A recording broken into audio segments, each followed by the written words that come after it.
Hola, soy Roger y bienvenidos a Tu Acuario en Casa.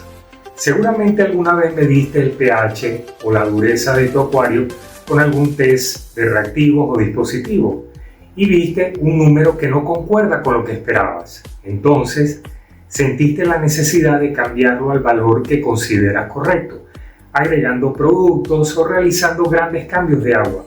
Pero tu acuario no va a responder como esperas, sino que muy posiblemente comenzará una espiral de desajustes uno tras otro, porque estás interviniendo su equilibrio natural.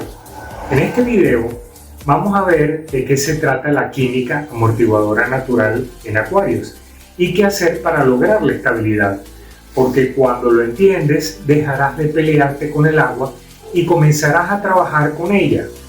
Así que acompáñame. Tu acuario en casa, acuario en casa. Un día mediste los parámetros de agua, ves por ejemplo que el pH bajó, que la dureza no está donde debería y piensas que el acuario se está descontrolando. Y entonces corriges y ajustas. Pero con el tiempo, y esto es algo que solo lo aprendes con la observación, notarás algo curioso. Los acuarios que más tocamos suelen ser los más frágiles. En la naturaleza, ningún ecosistema mantiene valores perfectos. Un río no tiene un pH fijo, un lago no mantiene la dureza estable. Lo que tienen es inercia, que es la capacidad natural de los ecosistemas de absorber cambios sin colapsar. Eso mismo es la química amortiguadora natural en tu acuario. No mantener números exactos, sino permitir que el sistema se defienda solo de los cambios. Durante años nos enseñaron que estabilidad significa control, pero control y estabilidad no son lo mismo. Corregir el pH con un producto funciona, claro. Subir o bajar la dureza de golpe también. El problema es que cada corrección modifica la química que el sistema ha venido construyendo durante días, semanas y meses. Es como reiniciar el acuario una y otra vez sin darnos cuenta.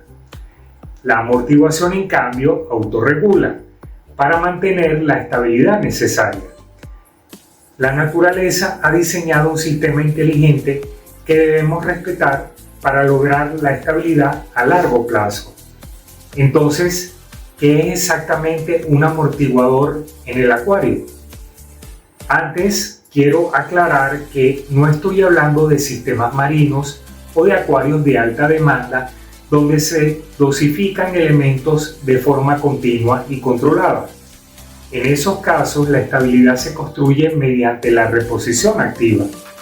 Aquí estamos hablando del acuario tradicional, donde la estabilidad depende principalmente de la capacidad amortiguadora natural del sistema. Veamos. Un amortiguador, también llamado buffer o tampón, es un sistema químico basado en ácido carbónico, bicarbonatos y carbonatos, lo que todos conocemos como el KH regulado por el CO2 disuelto, que resiste cambios bruscos de pH al neutralizar principalmente los ácidos que se generan diariamente por respiración, nitrificación y la descomposición de compuestos orgánicos.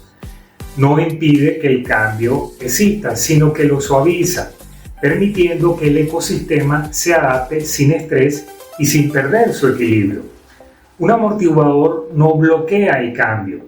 Lo que hace es darle tiempo al acuario para que las bacterias procesen residuos, las plantas absorban nutrientes, el sistema redistribuya cargas y los equilibrios se restablezcan. Sin amortiguación, el cambio ocurre mucho más rápido que la biología y cuando la química va más rápido que la biología, el sistema sufre. Te lo explico en esta lámina. El CO2 que se disuelve en el agua se combina con esta misma y forma ácido carbónico. Ese ácido, a su vez, puede transformarse en bicarbonato y el bicarbonato puede transformarse en carbonato. Pero fíjate en algo, las flechas son dobles. Esto significa que no es que el CO2 se convierta y desaparezca, es un equilibrio. Todos existen al mismo tiempo y lo que cambia es cuál predomina dependiendo del pH. En la mayoría de nuestros acuarios de agua dulce, que suelen estar entre pH de 6 y 8, la forma que predomina es el bicarbonato y por eso hablamos de él como el principal responsable del KH. No porque este sea una sustancia mágica, sino porque es la medida de esa capacidad de amortiguación que tiene el agua. Ahora mira esta parte central, el colchón. Esa es la idea clave. El sistema no evita que el pH cambie, no lo congela. Lo que hace es amortiguar. Cuando se generan ácidos por respiración, por nitrificación o por descomposición, el bicarbonato reacciona con ellos y limita la velocidad del cambio. Entonces, el pH no se dispara, sino que cambia de espacio. Y aquí tienes la escala. En agua más ácida predomina más el CO2 y el ácido carbónico. En el rango neutro o ligeramente alcalino predomina el bicarbonato, que es donde el sistema funciona mejor como amortiguador. Y en pH muy alcalino empieza a predominar el carbonato. Entonces, mientras haya suficiente bicarbonato disponible, el acuario tiene capacidad de absorber los ácidos que se producen todos los días. Cuando esa reserva se agota, ahí es cuando el sistema pierde amortiguación y el pH empieza a caer con rapidez. Entonces, no es que necesites un KH alto, necesitas un KH sostenido en el tiempo. Es decir, una reserva mineral continua o capacidad de reposición, apoyado bien sea por aporte externo de minerales o por sustrato y materia orgánica madura que actúen como reserva.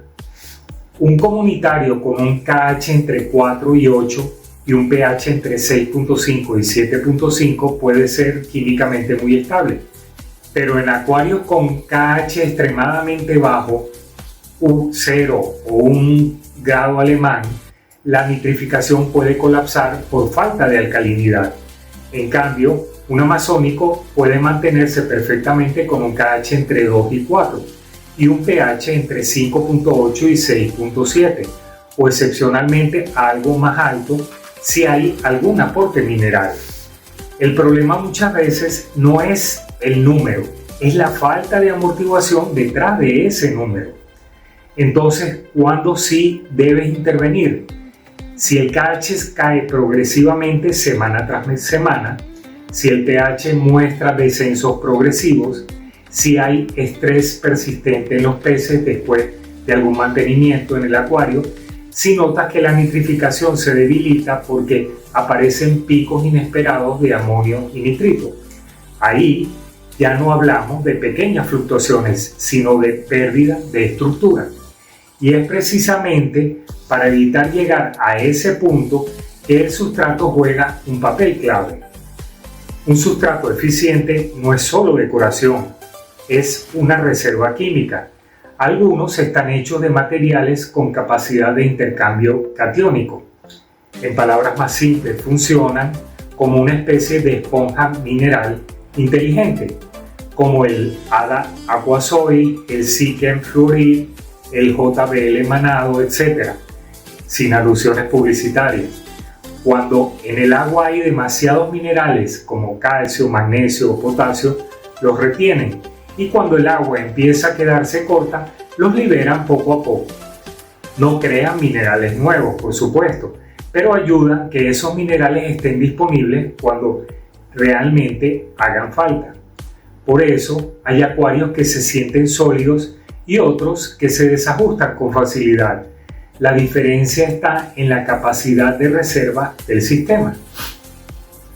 Pero no se trata de llenar el acuario de materiales, se trata de microdosis bien pensadas, siempre en cantidades pequeñas y ajustadas a cada acuario, porque el exceso de estos materiales también puede desajustar el sistema. Por ejemplo, dependiendo del tipo de ecosistema que poseas, un poco de coral triturado en el filtro, un toque de arcilla en el sustrato o bien un ajuste ácido orgánico como hojas o troncos que liberen ácidos húmicos suaves, no corrige de forma brusca, sino que ayuda a mantener el entorno químico de manera más gradual. Y lo más interesante es que no compite con la biología, sino que la está acompañando.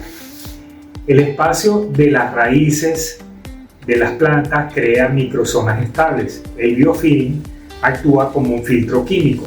La materia orgánica bien procesada por las bacterias aeróbicas sin acumulación excesiva en el sustrato que generen picos de amoníaco, nitrito o CO2 dejan de ser un problema y pasan a ser parte del equilibrio. Por eso, los acuarios maduros toleran errores que los acuarios jóvenes no perdonan. No porque sean mejores, sino porque están amortiguados. Los cambios de agua son necesarios, pero cuando el acuario depende de ellos para no colapsar, algo estructural está fallando. Los cambios grandes y frecuentes diluyen la química interna, pero los moderados y espaciados respetan esa inercia del sistema que hemos estado hablando. En muchos acuarios maduros bien amortiguados, un 10 a un 20% cada cierto tiempo puede ser suficiente, siempre que la carga biológica, la densidad de peces y la alimentación estén bajo control. Y esto no es abandono, es permitirle su propia estabilidad, pero con observación. Un acuario químicamente amortiguado se reconoce más por sensaciones y observación que por números. Peces tranquilos, sin muestras de estrés durante el mantenimiento, pequeñas variaciones naturales de pH entre el día y la noche, sin cambios bruscos, la planta creciendo a su ritmo, sin deficiencias visibles, agua con olor neutro. Todo eso no se compra con productos, se construye con tiempo, paciencia y observación. Bien, con el tiempo aprendemos que el mejor acuario no es el que más ajustas, sino el que menos necesita de ti para seguir funcionando. Y cuando el acuario deja de depender de intervenciones correctivas constantes para sobrevivir, empieza por fin a comportarse como lo que debió ser siempre, un ecosistema. Espero que este video te haya ayudado a mirar tu acuario con otros ojos. Si te gusta esta forma de entender la acuariofilia, menos ajustes, más observación y respeto por el ecosistema, te invito a que te suscribas al canal, darle tu like y activar la campanita. Gracias por estar aquí y nos vemos en el próximo video. Tu acuario en casa, acuario en casa.